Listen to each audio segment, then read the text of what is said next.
John Hamill is a member of Atheist Ireland. John, good morning to you. Morning, PJ. How are you keeping? Good. Given that, as Mick said in the census, 78% of the people of the country still hold some kind of religious faith, why would you want to remove God from the Constitution? Well, firstly, even if that number of people tick the Catholic box in the census, I don't think that necessarily... Any faith at all, any faith. Exactly. I don't think that necessarily implies that those people wish to impose their religiosity on anyone else. And actually, I think the opposite is the case. There's even research from the Roman Catholic bishops that describes the degree to which mass-attending Catholics in Ireland diverge from the catechism, for example, and the teachings that we will all be familiar with around Catholicism being the one true church. So the marriage equality referendum was an example of a case where lots of Catholics voted against the doctrinal position of the church. And if you look at the bishop's research into what mass-attending Catholics actually believe, in relation to things like transubstantiation and the existence of hell, a majority of Catholics frequently disagree with the position of the church, and in fact 10% of mass-attending Catholics in Ireland don't believe in God. So you would think a belief in God seems to be a pretty low bar to get over in order to call yourself a Catholic. But in Ireland, I think when people tick those boxes for one religion or another, frequently they're making a cultural statement rather than a theological statement. So I wouldn't necessarily extrapolate from the figures in the census or other polls to assume that those people expect the civil law to reflect the theology of the institutional church. We're talking about the proposal by Solidarity, Ruth Coppinger, Mick Barry and that group in the Dáil. They want to bring forward a bill, and it would eventually take a referendum to do it, to remove all mention of God. There are 7 mentions of God in the Constitution. Mick was right to correct me. Jesus Christ is actually named in the Constitution rather than just God, which means it's a Christian reference 7 times in the Constitution. They want to remove it and would take a referendum to do it because they feel that would be how you properly separate the church from the state, that the laws of the land should be separate from whatever you believe. If I believe something, if you believe something, if you're a Catholic, a Protestant, a Jew, a Buddhist, Hindu, Islam, whatever your belief, it doesn't matter that the Constitution of the country would reflect your rights equally. But as it is, the Constitution is a Christian-based Constitution. So therefore, does that mean that someone who's non-Christian is seen as somehow different under the Constitution? That's the argument behind doing this. I was talking before 10 with John Hamill of Atheist Ireland, and he's still there. Hi, John. Hi, PJ, and you're exactly right. People who are Christians are seen as different under our Constitution. So, was it intended that way, or do you think? Yes, it was. The history of the De Valera's Constitution and the influence of John Charles McQuaid, I think, is well documented. And the outcome that we have of that is that because I'm a conscientious atheist, I can't be president of this country, but a Christian can. I can't be a judge, but a Christian can. I can't be Taoiseach, but a Christian can. I can't be Taoiseach or Ciancorla, but a Christian can. So our Constitution... Why can't you be any of those things, John? Because some of the mentions of God in the Constitution that you described are within oaths that must be taken by, for example, a judge. So a judge must take an explicitly religious oath, or else he can't be a judge. Now, I couldn't take that oath in good conscience. It would be entirely dishonest for me to take a judge that refers to a God that I don't believe exists. I don't think it's a good start for any judge to be dishonest under oath. I think being honest under oath seems like a pretty low bar for someone to get over before they can become a judge in a court. So therefore, essentially, we can we can only have Christian judges, or else judges who are prepared to lie under oath about what God they believe in. Interesting one. And you say as well that if we are going to unpick things like the National Maternity Hospital, what's the word, controversy, if we are going to unpick things like this, that we should remove God from the Constitution. Yeah, well, I think things like the National Maternity Hospital are entirely unsurprising given the background music of religiosity that we have in the country, and the issues that you've been discussing with Mick Barry in relation to the Constitution are just one example of that. But there are others. For example, we have the Angelus broadcast every day on RTE. We have the Dáil prayer now, where all TDs must say a prayer to beseech Christ to influence them during their day. And if they don't stand up and say that prayer, they can be sanctioned by the Ceann Comhairle. So these are the kind of background music provisions that we have in the country, which provide this Christian mood music. And then again, I guess, John, and all your arguments, and I was almost making some of them for you before you came back on the air with me, but you got to balance it too when you look at the other side of it. I mean, we are in a country where, according to the last census, over 3/4 of the population that answered the census subscribe to a faith. Yes, that's right. Mass attendance is dropping, and other things like that are dropping. But at the same time, if people subscribe to one faith or the other, then maybe the law of the land should reflect the faith. You're exactly right in terms of the numbers, and I strongly support the human right to the freedom of religion and the freedom to express that religion in the public square. But where I think we have to draw the line is where people try to impose their religiosity on others. So, for example, I would be just as opposed to a start to the Dáil Day that imposed atheism as I am to a start to the Dáil Day that imposes Christianity. If the Ceann Comhairle had to stand up at the start of the day and say that there is no God, I would be just as opposed to that as I am as opposed to the Ceann Comhairle talking about Christ. Supposing that the start of the Dáil Day was met with what would seem to me have been screaming as the logical way to just a moment of reflection. That's right. I think that's what Atheist Ireland was certainly in favour of. I think a moment of reflection is a good idea, actually. And if let's say atheist TDs want to reflect on their own ethics or their own morality during that time, and Christian TDs would like to say a prayer to their own God, I think that sounds like a really good idea. But unfortunately, some of our Christian TDs think that it's not just good enough for them to say their prayers to their God. They have to make everyone else say the same prayers to their God as well. Okay. Hold on there, John. Can I bring in Con? Con, good morning. One thing I would ask Mr. Hamill. Get a bit closer to your phone, Con, if you wouldn't mind. It's okay. Yeah. Yeah. No. The first of all is that anyone of any religion can become anything in this country, and that is a fact. Eamon Gilmore was an agnostic or an atheist, and he became tarnished. He was useless, but he still became tarnished. And there was no problem. Now, about the 1937 Constitution, this idea of John Charles McQuaid running it is a load of bunkum. The chief rabbi, the Archbishop of Armagh, I think it was Greg, who Greg Road is called after, was consulted. Every religion was consulted. And no one is discriminated against Ireland. Why should there be a mention of God in a constitution? It's part of the thing. I mean, if you go over to across the water, you have a state church. You have the national anthem of England begins with God Save the Queen. Yes. In Sweden, which is a very secular country, the king has to be a Lutheran. It's just part of the whole thing. I mean, I've no objection one way or the other. As for Atheist Ireland, if you look at their website, you see nothing, only anti-Catholic vile by their conservators. So I think maybe Atheist Ireland would want to learn a bit of tolerance themselves. John, are you anti-Catholic?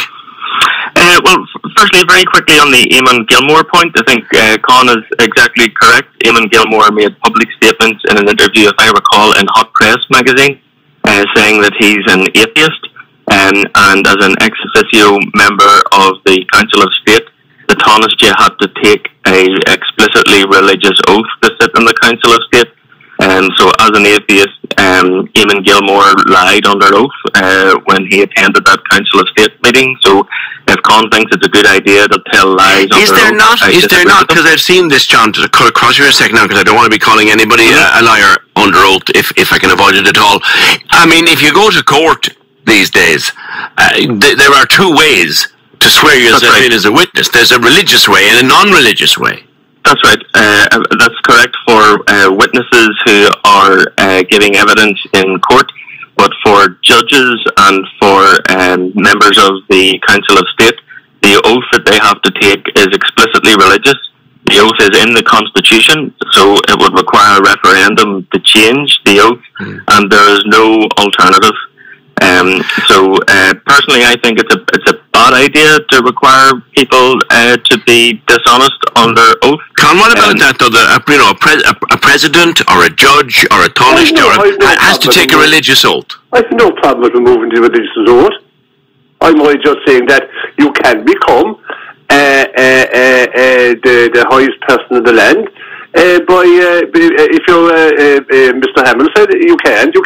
Because, I pointed out with Eamon Gilmore that whether you're an atheist or not, I mean, put it this way, when atheists run countries, they kill Christians. But Con, John's point is that Eamon Gilmore would have had to go against, if you like, his own, I don't know whether you consider atheism a belief or a non-belief, but he'd had to go against his own principles in order to swear himself in to sit on the Council of State. That is up to Eamon Gilmore himself. I mean, I've no problem with the oath being abolished if Eamon Gilmore... But supposing we have a president... We're due a presidential election. We're due a presidential election next year. Yeah. And if someone decides to stand who is an acknowledged atheist or agnostic or what, or listen, not a Christian, supposing we had a Jewish president or presidential candidate, then that person, according to John, am I right here, John, has to go against their principles to swear themselves in and take the oath of office. I've seen that it's so easy with a Jewish president. He can swear on the Bible because the Bible is right taken to the Old Testament. He could swear on. I've no problem in people swearing on what they wish. Or if we had a Muslim president swearing on the Quran or not swearing at all. But I have no problem. I have a problem with Atheist Ireland and their attitude towards Catholics and people like that. I believe that everyone should get a fair crack at the whip in this country. Mm-hmm. I'm not, but I mean, Atheist Ireland is an anti-Catholic organisation. But Atheist Ireland would argue, and again, John Hamill, correct me if I'm wrong here, Atheist Ireland would argue that in particular the Catholic Church, but the Christian churches in general, namely the Church of Ireland or whatever, that they actually get a bigger crack of the whip. Not at all. Well, put this way to John. When atheists ran countries, how well did they treat Christians? We can look at Soviet Union, North Korea, China. Firstly, to your point about anti-Catholicism, Con, personally, I'm opposed to Catholicism. I don't think that discriminating against women is a good idea. I don't think discriminating against gay people is a good idea. Who's discriminating against gay people? I'm not aware that I'm required to be in favour of Catholicism. So the Catholic Church, for example, discriminates against women in ordinations. It discriminates against gay people in marriages. I think that's a bad idea, and I'm not aware that I'm required to think it's a good idea. So what we propose is an approach to the functions of the state that is cognizant of human rights. And the human rights treaties that we have signed up to, including the European Convention of Human Rights, includes the human right to the freedom of religion. And that also involves a human right to the freedom from religion. So we believe everyone should have the right to... let him come back there in the public square. Let him come back, John. Let him come back there. Sorry, go on, Con. When atheists ran countries, I mean, they're running in...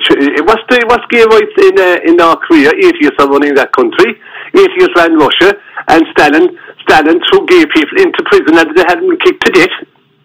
I mean, you're telling me you're anti-Catholic, but when I tell you that atheists murdered more people when they were in charge, what was the women's rights in Russia when they were sent to the gulags?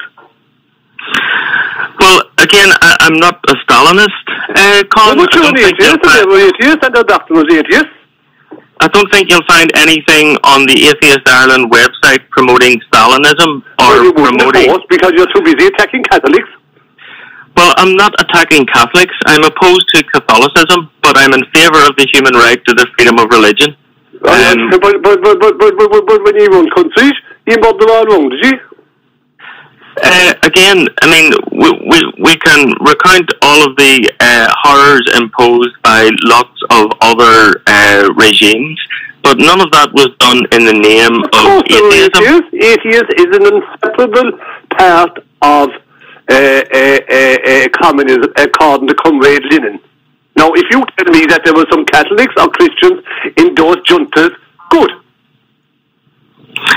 But your argument, Con, seems to be that because one atheist has done a terrible thing, that all other atheists must be terrible. And I'm just trying to explain to you that I'm just as opposed to Stalinism as you are, and it's perfectly sensible and reasonable to have a human rights-based approach to legislation and a human rights-based approach to how governments govern in the country without being a Stalinist.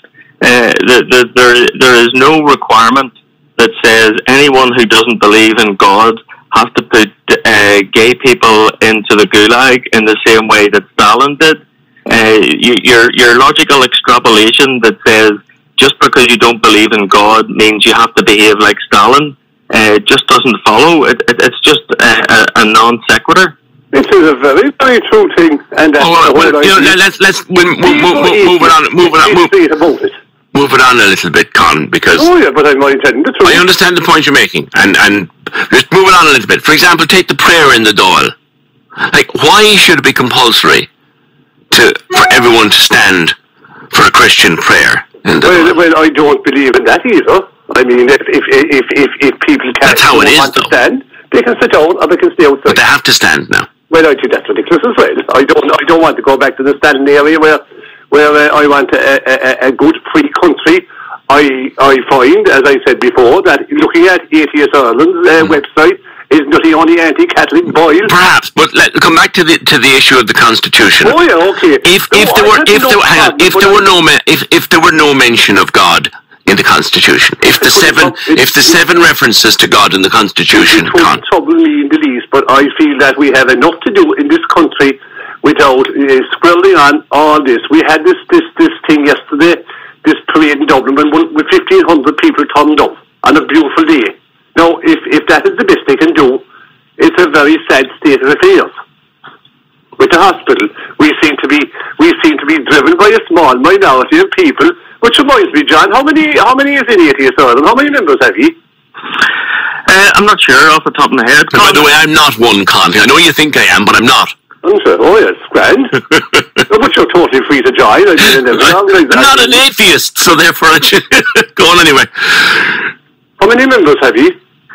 I'm not sure off the top of my head. I think we have a number of different kinds or categories of membership in terms of fully paid up members who attend our AGM and vote on our policy positions.